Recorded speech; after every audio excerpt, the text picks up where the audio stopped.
अरे त राजा पूछता ला जब कि हमारा दिलावा से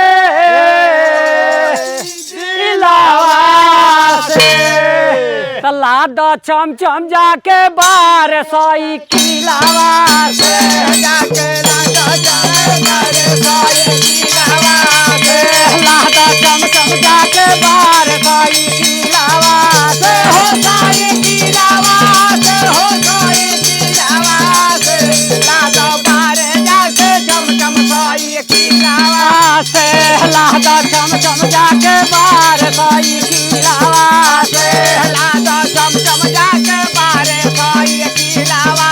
से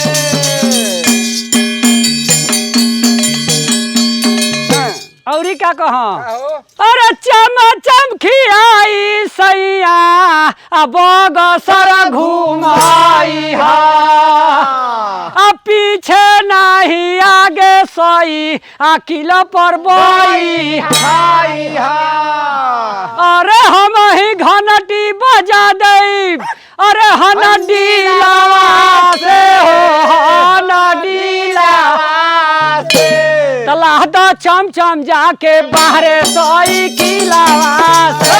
लादा चम चम जाके बाहरे सोई किलावा से लादा चम चम जाके बाहरे सोई किलावा से हो सोई किलावा से हो सोई किलावा से लादा बाहरे चम चम जाके सोई किलावा से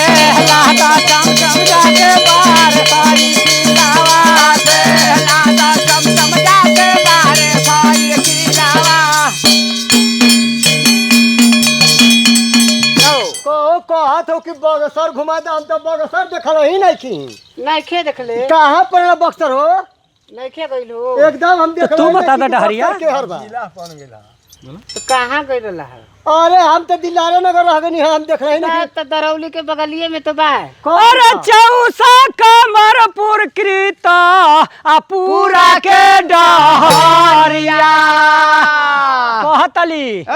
अरे चौसा कमरपुर कृत पूरा के डहरिया देखल जाई सेंटर जेला गंगा के लहरिया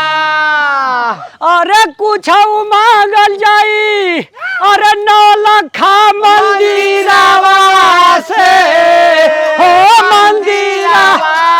से तलादा चम चम जाके बार सोई किलावा से लादा चम चम जाके बार सोई किलावा से लादा चम चम जाके बार सोई किलावा से हो सोई किलावा से हो सोई किलावा से लादा चम चम जाके बार सोई किलावा से लादा चम चम जाके बार सोई किलावा से लादा चम चम जाके बार सोई औरी क्या कहा अरे विश्वनाथ आश्रम का ले जो देखल जाई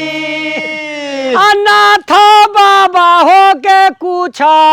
पूर्व बढ़ल जाई अरे बाढ़ देखल जाई खड़ा हो के किलावा से हो की किला तलादा चम चम जाके बार सोई किलावा से लादा चम चम जाके बार सोई किलावा से लादा चम चम जाके बार सोई किलावा से हो सोई किलावा से हो सोई किलावा से लादा बार जाके चम चम सोई किलावा से राजा पूछता ला जब कि हमारा दिलावा से राजा पूछता ला हमारा बदिलावा औरी क्या कहा अरे किला पर से सही किला खूबे अरे सकोइल तोहरा के पिया पुलिस जेल में ढुकाई ए भैया नरगल काम करबो तो ढुका दे कि ना पुलिस ढुका दे ऐसा ना कि जब ये करबू तो ढुकुआ के तू देखिए कैसे रहबू अरे हमहू छोड़ा ले तो है पीलावा से हो या पीलावा तलाह दा चम चम जाके बार साइकिलवा से लाह दा चम चम जाके बार साइकिलवा से लाह दा चम चम जाके बार साइकिलवा से हो साइकिलवा से हो साइकिलवा से लाह दा बार जाके चम चम साइकिलवा से राजा पूछा तला जब कि हमारा दिलवा